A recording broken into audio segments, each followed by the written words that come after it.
si Idol madla, nakakahanga, may mga hawak, gandang linyada. Ika'y inspirasyon kung bakit hanggang ngayon ako'y palaging kumakarera.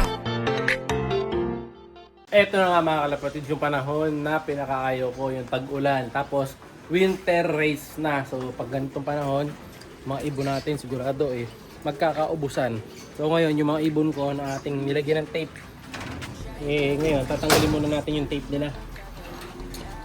Kasi hindi naman din sila makakapag viewing. So ilan to? 8 pieces to, natatanggalan natin ng tape. Kailangan maalisan na natin sila kasi nai-stress sila Kaya hindi sila makapagpag, hindi sila makalipad. Bunga nga nung nakatape sila. So tatanggalin muna ulit natin. Sayang kasi.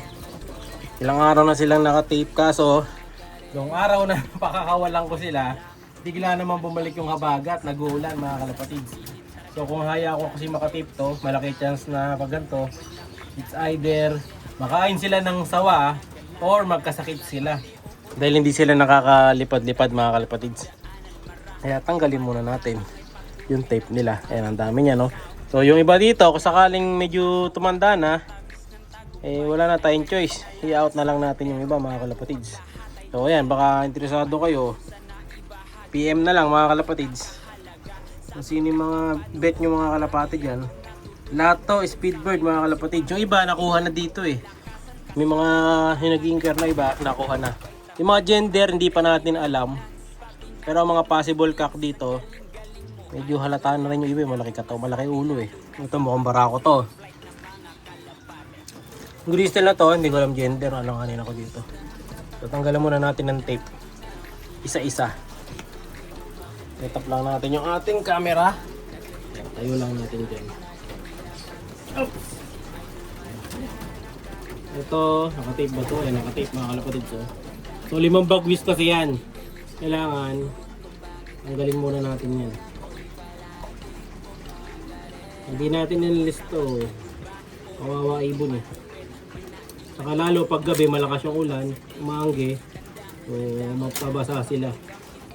So yung mga masyadong matanda na, hindi na natin tape.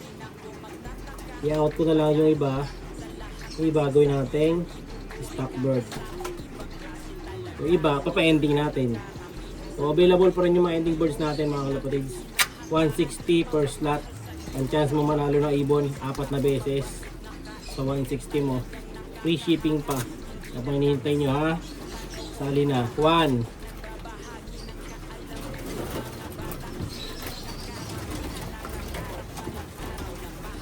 Yung mga tinape ko na to mga kalapatids, mga ano na to. Ready to fly away na.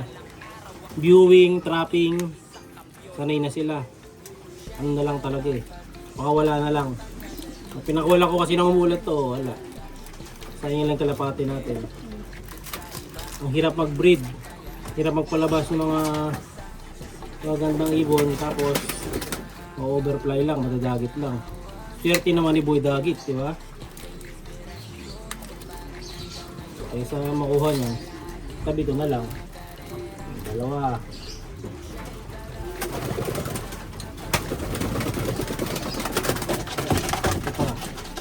Nag-forecast kasi ko.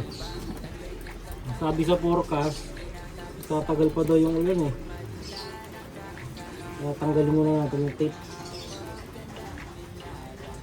Madali naman mag-tape mga kalapatids. Yun nga lang, yung tinitape natin na dapat 5, nababawasan na, naging 4 na bagwis na lang. Dahil tumutubo na iba nilang bagwis.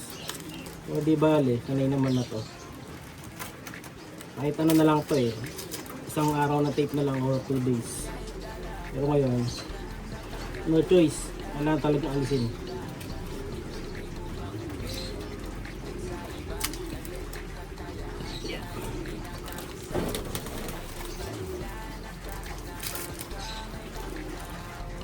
So ingatan nyo lang yung mga balikat nila para hindi mahirapan. Yan, nangangawit ako.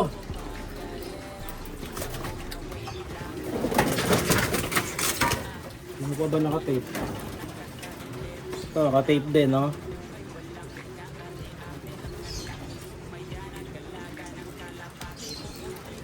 Tinutupi naman natin yung ibang dulo para madaling tanggalin yung tape.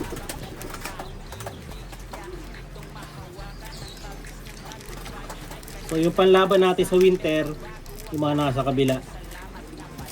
Ilang piraso lang yun pero sa taas marami. So, hali tayo dun sa sa winter race sa PRC. Ito yun. Yan, yun nasa screen.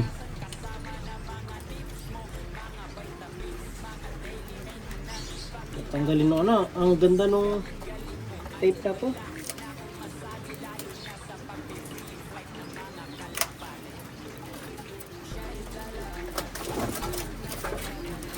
Makapit yung tape.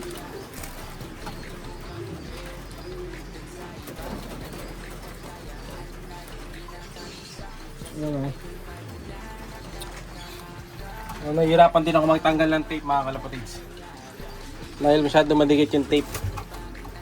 Ito yata yung bibigay ko sa pinsan ko Hindi ko sure kung ito. Pero to, dalawa to. Sa bibigay natin sa pinsan ko isa. Yung dalawang halos same line lang. Anak ni Coco, same line na pala talaga. Kasi magkapatid. Mga nasa one low praise natin. Susunod. Update ko kayo, gawa natin ng video. Kasi hindi siya na-upload public May GC lang kami kung saan pinopost yung mga broiler birds. Yung may dagit naman, may dalawang nagki-claim. So, confirm ko pa kung sa kanila talaga. Pero yung isa parang legit Alamang doon na natin ipadala. Kasi dagit. Ito yun, kailangan soli natin yun doon sa amo niya. Problema, di ko alam kung sino sa kanila yung tunay na amo kasi dalawa sila. Tapos, parehas pa taga Pampanga. Yung ring ng ibon, pang Bulacan, di ba? Medyo kung pa natin. Yeah. Hindi na ba natanggalan ko? Natanggalan naman natin lahat mga kalapatids. So, hanap ko ngayon kung natanggalan ko na lahat to. Natanggalan na yata. 7 lang yata sila. Ito bang itim? Hindi. So, i-confirm lang natin. Parang wala na. Ito ba? Ito, may isa pa. Kalimutan ko to. May isa pa mga kalapatids. Di sila ginawin. Nakapagkawag-kawag sila ng bagwis. And then baka mamaya, kung sakali lumbos ako mamaya, kukuha si Madlato ng ring sa PRC. Kuha tayo ng doon. 20 ring. Iyon, okay na.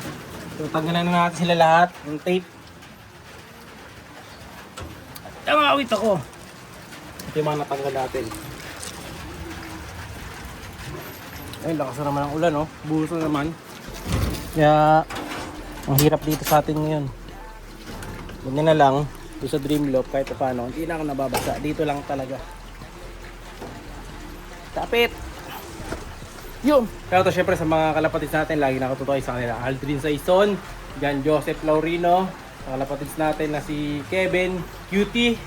Shoutout kay Angelo Sampueco. Shoutout kay Jomel Cachero. Ayan, shoutout sa'yo. Kay Boss Dennis Castro. Yung ibon mo, boss, saan natin papadala? Sa bukas, Friday. Sana walang ulan.